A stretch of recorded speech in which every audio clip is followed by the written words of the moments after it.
Bus itu datang tidak lama kemudian. Hao-Ren masuk ke dalam bus, membuka jendela, dan perlahan-lahan berusaha memilah-milah hal-hal yang terjadi baru-baru ini sambil merasakan angin kota di wajahnya. Situasi saat ini adalah dia memiliki tunangan yang tidak dia kenal, dan dia membuat dirinya masuk ke dalam sebuah kelompok yang dia tidak pernah dengar. Terlebih lagi, dia ditugaskan beberapa pekerjaan tambahan dan mendapatkan identitas tambahan. Terlebih lagi, ia lupa bertanya pada Zhao Guang tentang kelompoknya atau semua yang berhubungan dengan teknik kultivasi. Ia baru saja bertemu dengan dua orang lainnya dalam keluarga Zhao Yanzi sebagai menantu mereka. Ayah Zhao Yanzi terlihat sedikit dingin tapi kemungkinan seseorang yang sangat berbudi. Ibu Zhao Yanzi wanita yang sangat baik dan pandai, hanya itulah kesan yang Hao-Ren dapatkan terhadap mereka. Jangan katakan semenjak hari ini aku harus pergi ke rumah mereka untuk makan malam setiap hari. Hao-Ren merasa sedikit terganggu. Setelah memikirkan situasi itu beberapa saat, ia turun dari bus 3 perhentian lebih awal. Di toko buku Xinhua, Hao-Ren dengan hati-hati menjelajahi di sekitar area bimbingan belajar sekolah menengah dan akhirnya membeli beberapa buku seperti kumpulan tes bahasa Inggris sekolah menengah dan koleksi pengetahuan bahasa Inggris kelas 8. Berjalan keluar toko buku dengan beberapa buku-buku berat di tangan dan melihat kembali pada buku-buku bimbingan belajar yang tidak terhitung banyaknya di rak-rak, Hao-Ren sudah dipenuhi dengan keringat. Dia merasa kasihan pada murid sekolah menengah yang berada di bawah banyak tekanan.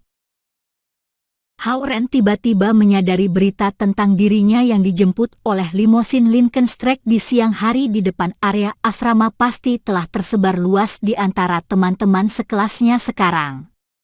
Jika ia kembali sekarang, ia tidak akan bisa menghindari pertanyaan mereka yang tidak ada akhirnya. Ia selalu berusaha untuk tidak menonjol dan tidak mau mendapatkan terlalu banyak perhatian dari yang lain. Karena itu, setelah berpikir sebentar, ia berjalan menyeberangi jalan dan naik ke atas bis yang akan membawanya pulang. Busnya sedikit berguncang dan malam pelan-pelan datang. Hao-Ren memegang sekumpulan materi belajar bahasa Inggris di tangannya, masih merasa kebingungan. Bip bip bip bip, tiba-tiba teleponnya berdering. Ren, kenapa kamu belum kembali? Setelah mengangkat telepon, ia mendengar Zhao Jiai berteriak. Aku pulang ke rumah hari ini, ada apa? Hao-Ren bertanya meskipun ia tahu mengapa. Teman, apa kau bersenang-senang hari ini? Apa yang sebenarnya terjadi tadi siang? Kami semua dikejutkan olehmu, Zhao Jiai bertanya lewat telepon. Tidak ada apa-apa. Itu kerabat yang waktu itu memintaku untuk makan di rumahnya, Hao-Ren menjawab sambil lalu. Apa kau masih berbohong pada kami? Ada apa dengan situasi bertunangan ini? Zhao Jiai bertanya dengan suara keras dari sisi lain saluran. Telinga Hao-Ren hampir tuli akibat teriakan Zhao Jiai. Ia harus menggerakkan telepon itu menjauh dari telinganya. Meskipun Zhao Jiai berteriak padanya, hal itu cukup menyentuh karena Hao-Ren mengerti bahwa ketiga temannya di asrama sangat mengkhawatirkannya dan itulah mengapa mereka menelepon. Lagi pula kerabat seperti apa yang membawa dua pengawal berpakaian hitam ketika mereka mengundang seseorang untuk makan? Hanya beberapa hal kecil. Aku akan menjelaskan pada kalian saat aku kembali di hari Minggu. Hao-Ren berkata. Ia sebenarnya tidak bisa berkata apapun tentang apa yang keluarga Zhao Yanzi lakukan hari ini. Mereka berharap ia dapat merahasiakan kelompok mereka. Tetapi di lain pihak, cara mereka bertindak sangat mencolok sehingga menarik begitu banyak perhatian. Tetapi siapa yang dapat membayangkan betapa aneh identitas mereka? Orang jenius yang paling hebat seringkali berbohong untuk menutupi. Walau demikian, dengan mempertahankan terlalu banyak sikap yang tidak menonjol dan misterius, mungkin akan lebih banyak menarik perhatian dari yang lain. Howren terus bertanya-tanya. Baik, kami akan menunggumu kembali dan melanjutkan penyelidikan kami. Zhao Jiai menutup telepon. Tidak sampai detik ini Howren menyadari bahwa ada begitu banyak pesan dari teman-teman sekelasnya seperti Zhao Jiai termasuk juga ketua kelas Xie Yujia di teleponnya. Ia mendesah dan kemudian menghapus semua pesan sekaligus. Dia merebahkan kepalanya ke jendela dan beristirahat. Sudah sangat larut malam saat ia tiba di rumah. Neneknya sangat terkejut dan senang melihat cucunya yang manis.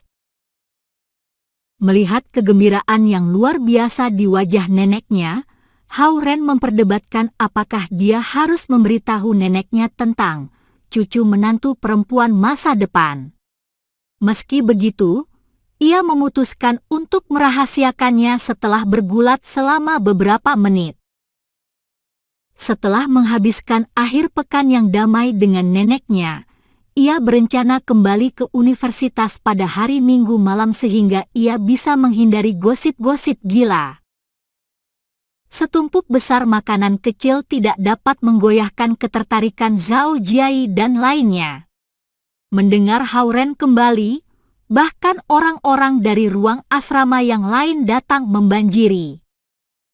Hai, kau menimbulkan kegaduhan yang besar.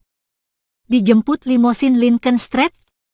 Aku dengar bahkan pria super terkaya Chen Ke dari kelas lanjutan tidak mendapat perlakuan seperti itu.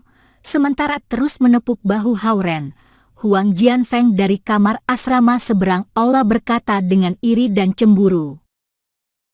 Kami mendengar tentang tunangan itu. Beritahu kami yang sebenarnya. Yurong dari ruang asrama seberang juga berteriak. Bahkan gadis-gadis membicarakanmu. Mereka berkata keluargamu sebenarnya sangat kaya. Hehe. Wang Jia gadis yang biasanya meremehkanmu, bahkan membicarakanmu juga. Jangan bilang kau sengaja menyewa beberapa orang untuk melakukan pertunjukan untuk menimbulkan sensasi. Oh, gadis kecil itu manis. Siapa namanya? Teman, kamu kelihatannya pendiam di universitas, tapi sebenarnya kamu punya banyak gadis di luar sana, benar kan? Mereka mulai memperpanjang situasinya terlalu jauh. Howren hanya bisa tetap diam dan pasrah. Baik, berhenti mengada-ada. Itu lelucon yang diatur salah satu temanku.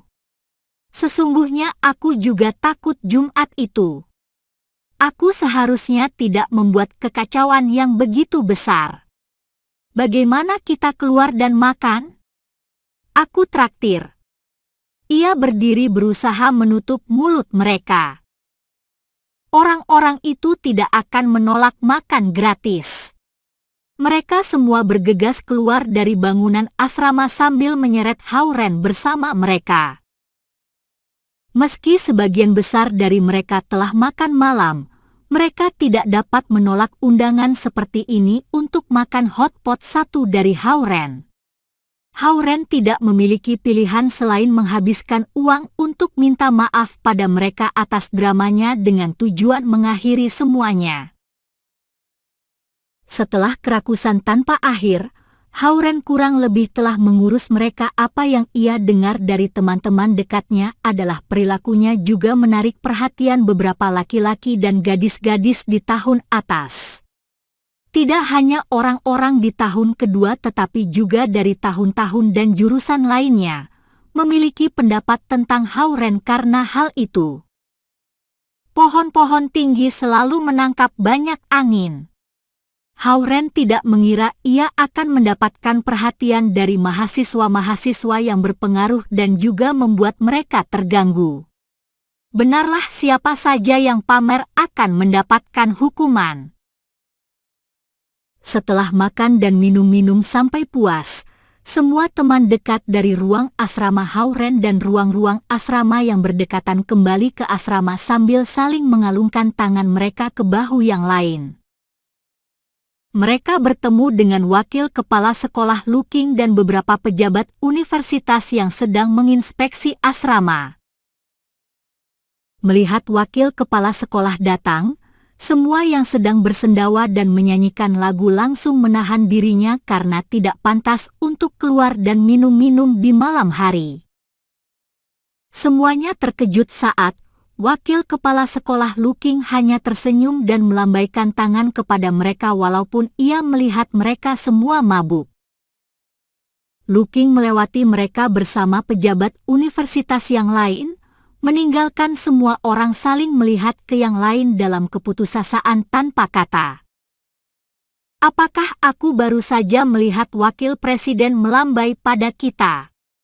Yo Liren bertanya dengan bingung pada Zhao Jiai setelah siuman. Yang lain tidak punya ide tentang apa yang baru saja terjadi. Mereka pikir wakil kepala sekolah akan menegur mereka setelah tahu mereka keluar untuk minum-minum atau paling tidak menanyakan jurusan dan kelas mana asal mereka. Karena mereka semua masih terlalu terkejut saat melihat sang wakil kepala sekolah dan berjuang mencari alasan, wakil kepala sekolah hanya dengan ramah melambaikan tangan kepada mereka dan berjalan seperti tidak ada yang terjadi. Hal-hal aneh terjadi setiap tahun, tetapi ada lebih banyak lagi tahun ini, ucap Yo Liren sambil melepaskan desah lega. Apa yang Hauren tahu bahwa Luking sebenarnya mengatakan hai padanya? Luking mengetahui kunjungannya ke rumah Zhao Yanzi. Tidak diragukan, Hauren percaya Luking bertindak seperti itu untuk menyemangatinya. Gadis kecil itu telah sangat diinginkan dan dicintai. Tidak heran temperamennya sangat tak menyenangkan.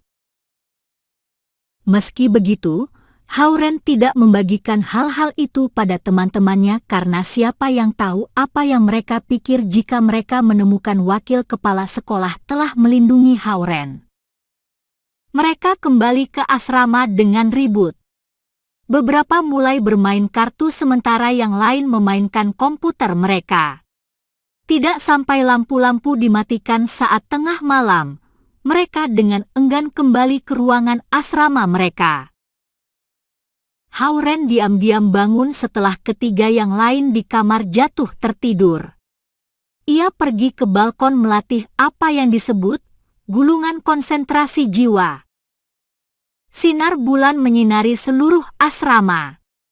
Hauren merasakan aliran udara lemah bersirkulasi dalam tubuhnya, kemudian ia perlahan-lahan membuang semua pikiran yang mengganggu dan memasuki sebuah alam yang redup tak terlihat. Ia menyadari saat itu jam 4 pagi saat ia selesai berlatih.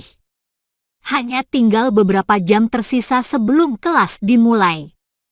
Ia melihat ke belakang dan menemukan ketiga lainnya masih tertidur lelap, jadi ia diam-diam bergegas masuk dan pergi tidur. Ia penuh semangat dan energi meski ia baru berlatih gulungan konsentrasi jiwa. Ia mengingat kembali kitab-kitab di pikirannya dan memeriksanya beberapa kali karena ia tidak merasa lelah sama sekali.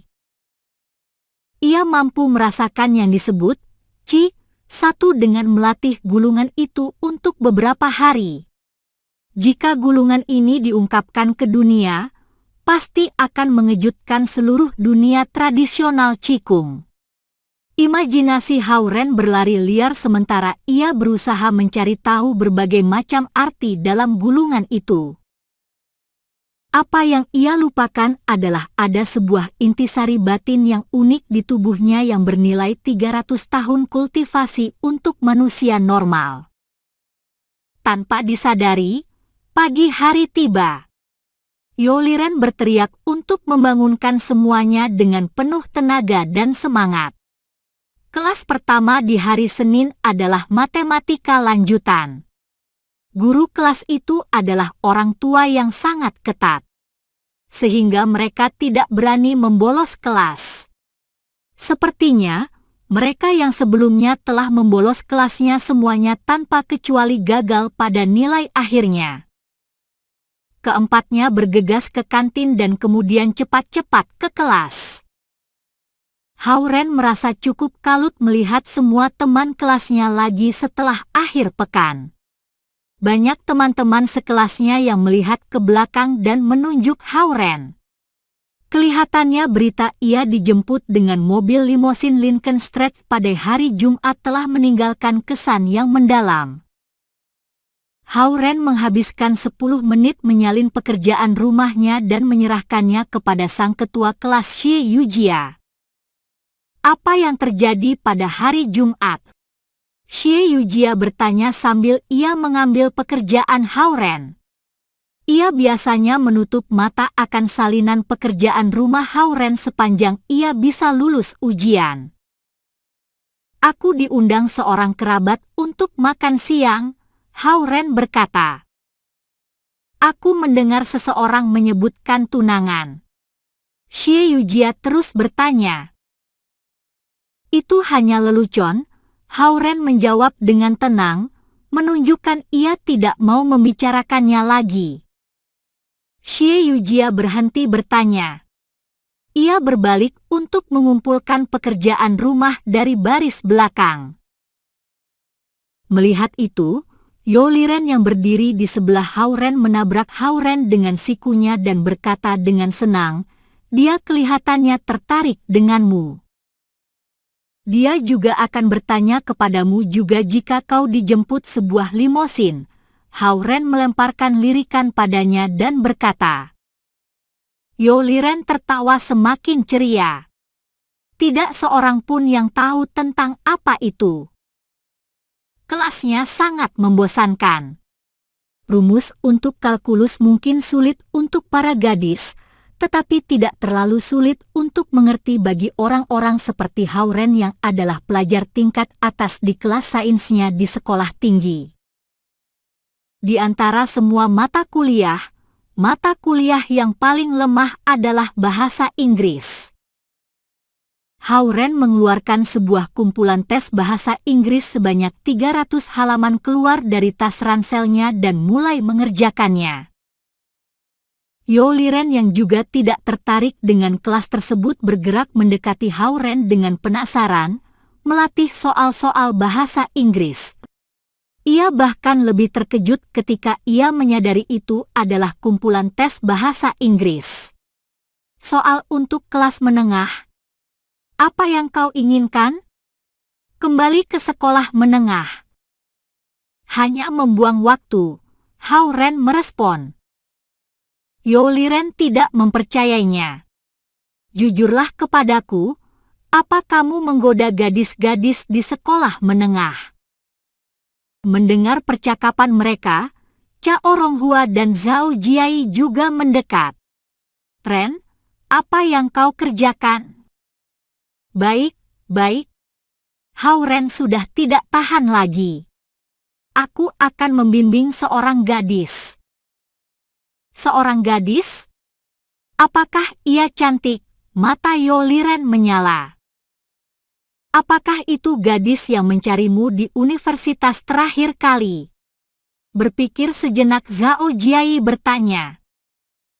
Hao-Ren mendesah dan berkata, itu dia. Tidak heran ia membuat keributan yang luar biasa waktu itu. Dia orang yang kamu bimbing. Zhao Jiai tiba-tiba menyadari. Kemudian dia juga yang meminta seseorang untuk menjemputmu Jumat kemarin, tanya Chao Ronghua. Hao-Ren mengangguk. Teman, kamu pacaran dengan gadis kecil yang kaya sekarang. Liren meletakkan tangannya di sekeliling leher Hao-Ren dan mengekspresikan kecemburuannya. Hei, kalian. Apa yang kalian bicarakan di belakang sana? Orang tua itu berhenti memberi kuliah dan menatap dengan marah pada keempatnya. Mereka segera menurunkan kepala mereka, berpura-pura mendengarkan dengan cermat. Pergi berdiri di sudut jika kalian tidak ingin mendengarkan kelas ini. Si orang tua itu tetap memberikan kuliah setelah melepaskan mereka satu kali lagi.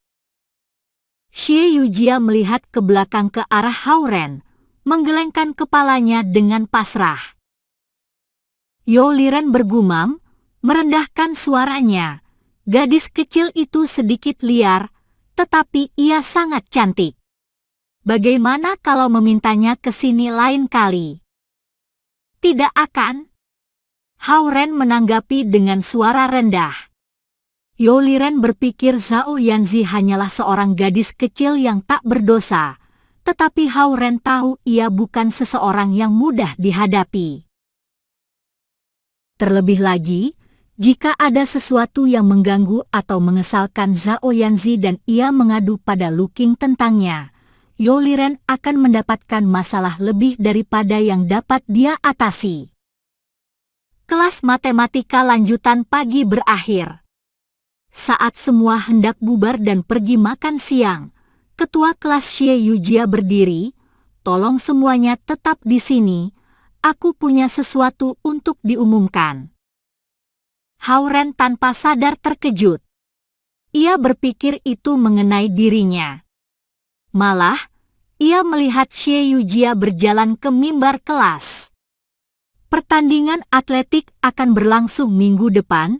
Universitas membutuhkan paling sedikit 6 orang dari setiap kelas yang harus ikut. Sekarang aku harus mengabsen.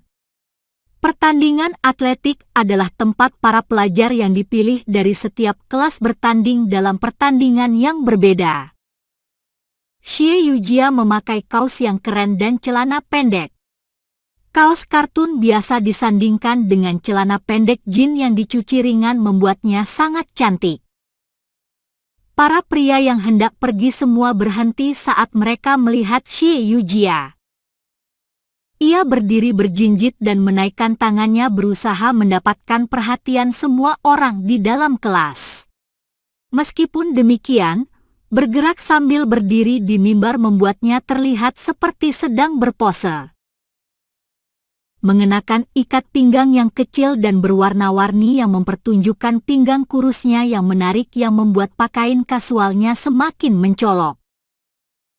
Ia memang sang ketua kelas dan gadis paling populer di kelas, gumam Yo Liren.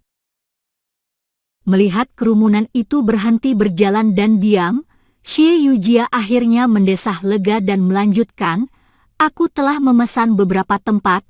Kalian dapat mendaftar sisanya. Pertama, Yurong, lempar peluru. Kedua, Cai Junjie, lompat tinggi. Ketiga, Chen Han, 400 meter lari estafet. Keempat, Hao-Ren, pertandingan lari 1500 meter. Suaranya terdengar lebih keras ketika nama Hao-Ren disebutkan. Tidak mungkin. Semua yang dipanggil namanya terlihat luar biasa pasrah. Zhao Jiai dan yang lainnya melihat ke Hao-Ren, merasa gembira dengan kesialannya. Semua diam dulu sebentar. Xie Yujia menaikkan tangannya lagi. Keempat orang yang telah aku sebutkan hanya sebagai syarat. Tergantung sekolah apakah mereka akan dipilih atau tidak. Meskipun demikian kita paling tidak menunjukkan sikap positif. Tidak mendapatkan tanggapan, ia bertanya lagi, masih ada 2 tempat kosong. Siapa yang ingin mendaftar? Sebagian besar pertandingan untuk pria dan hanya ada beberapa perempuan di kelas. Bisakah kalian lebih terlibat? Meski ia mengatakan itu, siapa yang ingin menunjukkan wajahnya di muka umum untuk pertandingan atletik? Semua orang mengetahui bahwa di sana ada berbagai atlet di universitas. Dalam hal pria dalam kelas, mereka semua adalah kutu buku yang hebat berurusan dengan komputer tetapi tidak memiliki bakat dalam olahraga. Siapa yang bersedia memalukan dirinya di muka umum? Xie Yujia menahan amarahnya saat ia melihat semua orang ragu-ragu. Baik, jadi Zhao Jiai dan You Liren. Kalian berdua bertanding di lari 100 meter. Zhao Jiai dan You Liren yang baru saja senang atas kesialan yang lain segera mulai merajuk. Itu saja. Semuanya bisa pergi makan siang. Xie Yujia membungkuk untuk menuliskan nama-nama di catatannya dan kemudian mengumumkan pembubaran. You Liren dengan pasrah menatap Xie Yujia berjalan keluar ruangan kelas melalui pintu depan. Ia kemudian tiba-tiba berbalik untuk melihat Hao Ren dan berkata, "Kelihatannya dia kesal dengan ruang asrama kita." "Bagaimana aku tahu?" Hao Ren meninggalkan perkataannya dan pergi keluar ruang kelas melalui pintu belakang. Kelas sore sama saja, membosankan dan menjemukan. You Liren yang duduk di sebelah Hao Ren tidak hentinya mengeluh tentang mengapa Xie Yujia mendaftarkannya tanpa persetujuannya. Apakah reputasi terkenalnya akan hilang jika ia kalah dalam pertandingan? Berhenti terlalu khawatir, kamu tidak akan pernah mendapat giliran. Ada atlet di universitas yang tak terhitung banyaknya. Bagaimana kau bisa dipilih? Hao Ren tidak tahan lagi. Ia berhenti menulis dan memelototinya. Itu belum pasti. Bagaimana tidak ada yang mendaftar dan mereka memaksaku? Tanya You Liren. Kemudian kau dapat melemparkan dirimu ke tanah, dan semua gadis cantik akan mengingat wajah manismu dan kamu akan berhasil menyelesaikan misi pencarian pacarmu, kata Hao Ren. Itu selalu mudah untuk dikatakan. Betapa memalukan. You Liren menutup mukanya dan berusaha berpura-pura. Hao Ren tidak mau menanggapi.